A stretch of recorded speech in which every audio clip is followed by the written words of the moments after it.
इंदौर विकास प्राधिकरण द्वारा करीब 400 करोड़ की अहिल्या पथ योजना को लेकर तैयारी चल रही है, तो वहीं इस योजना का विरोध भी शुरू हो गया है। इंदौर उज्जैन रोड के समीप रेवती रेंज से डिजलोई तक करीब 15 किलोमीटर तक बनने वाली इस अहिल्या पथ योजना को लेकर पहले भी कई तरह के सवाल खड़े हो चुके हैं, तो वहीं योजना मार्ग में आने वाले क्षेत्र के रहवासी अब इस योजना का विरोध सड़क पर कर रहे हैं। सांवेर विधानसभा क्षेत्र के अंतर्गत ग्राम रेवती के सैकड़ों रहवासी ने बुधवार सुबह शासकीय स्कूल के समीप चौराहे पर एकत्रित होकर योजना का खुला विरोध किया। विरोध करने वालों में पुरुषों के साथ महिलाओं की संख्या भी अधिक थी। महिलाओं का कहना था कि समाचार पत्रों व अन्य मीडिया के माध्यम से उन्हें जानकारी लगी है कि इस योजना में निकलने वाली सड़क को कई मकानों को उजाड़कर बनाया जाएगा। वहीं विरोध प्रदर्शन के दौरान मध्य प्रदेश के कैबिनेट मंत्री तुलसीराम सिलावट के प्रतिनिधि और पूर्व सरपंच राजू ठाकुर भी मौके पर पहुंचे। इस दौरान उन्होंने कहा कि चाहे अहिल्या पथ योजना हो या अन्य कोई योजना हो, किसी का मकान नहीं तोड़ा जाएगा और यदि ऐसा होता है तो वह रहवासियों के साथ और जनता के पक्ष में हमेशा खड़े रहेंगे। राजू ठाकुर ने इस दौरान लोगों के बीच इंदौर विकास प्राधिकरण के मुख्य कार्यपालन अधिकारी आरपी अहिरवार से भी फोन पर बात की और जनता की ओर से अपनी बात रखी। सीईओ अहिरवार ने इस दौरान फोन पर सकारात्मक आश्वासन दिया, जिसके बाद भाजपा नेता राजू ठाकुर ने मीडिया से बात करते हुए कहा कि आने वाले समय में आइडिया के संबंधित अधिकारियों को मौके पर बुलाया जाएगा और इस मामले को लेकर यही चर्चा होगी और किसी का भी मकान किसी कीमत पर नहीं टूटने दिया जाएगा। संरचना रची है, उसके लिए मध्य प्रदेश शासन नगरीय प्रशासन मंत्री कैलाश जी द्वारा प्रस्ताव देने की चर्चाएं हुई हैं। अभी वो प्रस्ताव मध्य प्रदेश शासन तक पहुंचा नहीं है और शासन के द्वारा आइडिया तक नहीं पहुंचा। तो ये गांव के अंदर जो ये भ्रम की स्थिति बन रही है वो यूँ बन रही है कि मीडिया के कुछ लोग उस बात को इस प्रकार से उछाल रहे हैं कि रेवती का जो पुरातन गांव है, आज ये गाँव कम से कम 400 सालों से बसा हुआ, यहाँ पे 10-10, 12-12, 15-15 पीढ़ियाँ हो गई। तो स्वाभाविक है कि जब कोई एजेंसियाँ अगर भय का माहौल बनाएंगी तो भय तो व्याप्त हो गई।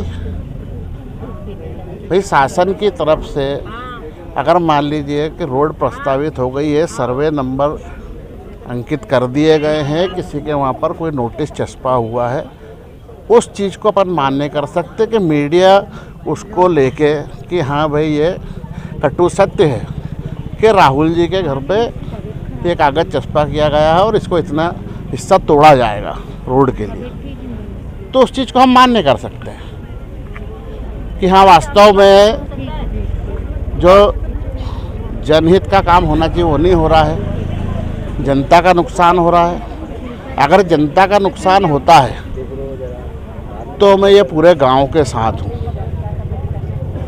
क्योंकि मैं यहाँ पला बड़ा हूँ, इन माताओं बहनों की गोदी में पैदा हुआ हूँ, इन्होंने मेरे को बहुत लाड़ प्यार दिया। आज भी जिस स्थिति में खड़ा हूँ, माननीय तुलसी सिलावट जी का प्रतिनिधि बन के भी यहाँ, वो भी सब इन्हीं की देन है। तो ये लड़ाई सार्वजनिक है। मतलब किसी से बात भी की आपने, फ़ोन पे किससे बात हुई? जी हाँ, मैंने बात की, अभी अहिरवार साहब से बात करी, माननीय सीओ साहब आईडीए, माननीय सुदीप मीणा जी से बात करी हमने, मैंने स्पीकर भी चालू करा। उनका कहना भी यही है कि जो भी भ्रम जो ये जनता बोल रही है वो कटु सत्य है कि मीडिया द्वारा फैलाया जा रहा है, ना कि आइडिया द्वारा कोई भी कर्मचारी या चपरासी इनके वहाँ आया हो। और उनका आखिरी शब्द ये कहना है कि जो भी खाली ज़मीन रहेगी उसका 50% विकसित करके उसको दिया जाएगा और उसके लिए भी पहले जनप्रतिनिधि बैठेंगे, आम जनता साथ में बैठेगी, उसके बाद ये तय किया जाएगा कि वो मार्ग को कहाँ से निकालना है, ना कि गांव के अंदर से निकालना है, ना कि बस्तियाँ तोड़ना है। बस्ती तोड़ के कभी भी कोई विकास ना पहले हुआ था और ना ही होगा और ना ही हम होने देंगे किसी भी कीमत पे। मैं आश्वस्त करता हूँ पूरी रेवती की जनता को। यानी कि सर जो काल्पनिक नक्शे जो आ रहे हैं, काल्पनिक बोल सकते हैं, जो नक्शे आ रहे हैं, भाई हो सकता है कोई भूमाफियाओं की चाल हो सकता है इनको डरा के भाई ये मकान में खरीद लूँ, हो सकता है यहाँ का फ्रंट ये टूटने वाला पवन सोलंकी का मकान, तो ये 3-4 मकान में खरीद लो। भूमाफिया फैला सकते। रेवती के अंदर तमाम कॉलोनियाँ कट रही हैं, तमाम अवैध कॉलोनियाँ भी कट रही हैं। हो सकता है कि कूट रचित उनकी योजना हो कि गरीब लोगों को डरा दिया जाए, चमका दिया जाए तो ये अपने अपने मकान बेच के जाए और वो उनके कारनामों पे अमली जमा पहना दे। क्या जरूरत पड़ी तो आप आईडी भी जाएंगे क्या सब लोगों को लेके? बिल्कुल, ज़रूरत पड़ी तो आईडी जाएंगे, नहीं तो मध्य प्रदेश शासन हमारा है, सरकार हमारी है, नगरीय प्रशासन मंत्री हमारे हैं, यहाँ के विधायक जी, कैबिनेट मंत्री तुलसी सिलावट जी, इन सब के बीच में लाडले नेता हैं, विधायक है, भाई है, बेटे हैं इनके। वो यहाँ रहेंगे, हम यहाँ रहेंगे और अधिकारियों को यहीं बुलाएंगे। यहाँ की कोई माताएं, बहनें और भाई लोग इतने फ्री नहीं है, सब दिहाड़ी मजदूर है कि अपनी मजदूरी को छोड़ के वो वहाँ जाए। हम व्यवस्था ये रखेंगे कि आईडी के सारे अधिकारी और नेता लोग सब यहाँ आए और यहाँ पर बात करें आम जनता के बीच में बैठ के कि आप लोगों का किसी भी प्रकार का नुकसान मध्य प्रदेश शासन नहीं करेगा और आईडी से हम नहीं होने देंगे। आपके माध्यम से, न्यूज़पेपर मीडिया के माध्यम से पूरे गांव वाले रोज़ पेपर में, अखबार में पढ़ रहे हैं। पिछले 1 महीने से सतत मीडिया में आ रहा है रेवती, बरदरी, लिम्बोदागारी, बुढ़ानिया, आसपास के 8 गांवों की ज़मीन, 1400 एकड़ ज़मीन ये ले रहे हैं। हम 75 मीटर के इस रोड पे जो है, शासन के इस रोड पे लगभग 75 से 80 साल से बसे हुए हैं। बरदरी की सीमा आती है ये वाली पट्टी आती है रेवती में। हम लोगों को तो डर है कि आज अगर हम लोग यहाँ से हटते हैं तो हमारे पास कोई दूसरे साधन नहीं है जिससे हम हमारा गुजर बसर कर सके। किसी के पास यदि है भी कुछ व्यवस्था वो व्यक्ति कर सकता है, लेकिन ये गरीब व्यक्ति हैं जो रोज़ 200-300 रुपये की दिहाड़ी करते, रोज़ मजदूरी करके रोज़ अपने परिवार का गुजर बसर करते हैं। सब लोगों में भय था, 1 महीने से सब लोग भय का जीवन जी रहे थे। आज हमारे माननीय प्रभारी राजू ठाकुर जी को सब लोगों ने बुलाया है। इन लोगों ने आश्वासन दिया है कि आइडिया को खाली जगह में रोड है वहाँ से निकालने के लिए आग्रह करेंगे, किसी की बस्ती उजड़ने नहीं देंगे। माननीय तुलसी सिलावट जी, माननीय कैलाश जी से आग्रह करेंगे हमारे राजू भैया, और सबको आश्वस्त किया है इन लोगों ने कि किसी की बस्ती उजड़ने नहीं दूंगा, किसी का एक घर की एक ईंट निकलने नहीं दूंगा। हम सब परिवार के जन राजू भैया के नेतृत्व में खड़े हैं, राजू भैया के साथ में हैं। हम लोगों को स्पष्टीकरण दे दे आइडिया कि यहाँ से आपका रोड नहीं है, सब लोग हम हमारी स्वेच्छा से निश्चित हो जाएंगे। आपका नाम? राहुल परमार।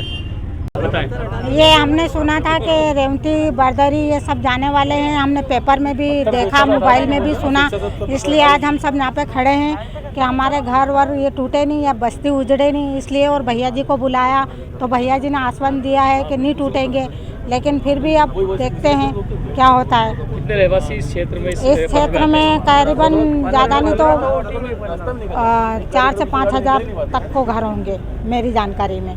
क्या? हाँ। आप क्या करेंगे आगे? यदि आप आगे क्या करेंगे, अब सबको लड़ना पड़ेगा, संघर्ष करना पड़ेगा, सबको एकजुट होना पड़ेगा, बोलना पड़ेगा। आज हम इतने सालों से रह रहे, 70-80 साल हो गए, तो ऐसे कैसे? अब हमारी खुद की लड़ाई है क्या, तो लड़ेंगे। मंत्री जी के प्रतिनिधि आपके पास आए हैं राजू हाँ, भैया, क्या हाँ। उन्होंने क्या आश्वासन दिया? क्या उन्होंने बोला है कि नहीं टूटने देंगे, वो हमारे लिए लड़ेंगे, आगे बात करेंगे और वो हमारे साथ है। क्या जरूरत पड़ी तो आप आईडिया भी जाएंगे क्या सब? हाँ, सब जाएंगे जहाँ ये बोलेंगे हम इनके पीछे पीछे हम जाएंगे। आपका नाम बोलिए। अनीता सिसोदिया। हमने सुना हमारा मकान टूट रहे हैं, अच्छा, इसके लिए हम आए सब इकट्ठे होके। किस योजना में आपको मकान टूटा है, कुछ जानकारी है? वो किसी ने बोला, मोबाइल में आ रहा, पेपर में आ रहा, ये झूठ नहीं, पेपर की बात तो झूठ नहीं है, मोबाइल की भी झूठ नहीं है सर बात। तो आप यहाँ इकट्ठे हुए आज? जी हाँ। कौन आया, किससे बात हुई यहाँ पर आप? ये राजू भैया आए, राजू भैया बोल रहे, बोले नहीं टूटेगा, फिर भी हमको यकीन नहीं है, पेपर की बात तो झूठ होती नहीं है, मोबाइल में आ रहे हैं सर। तो हमारा तो अनूठ गया, हमको नींद नहीं आ रही है। आपका नाम बोलो। मेरा नाम कन्या परमार है सर।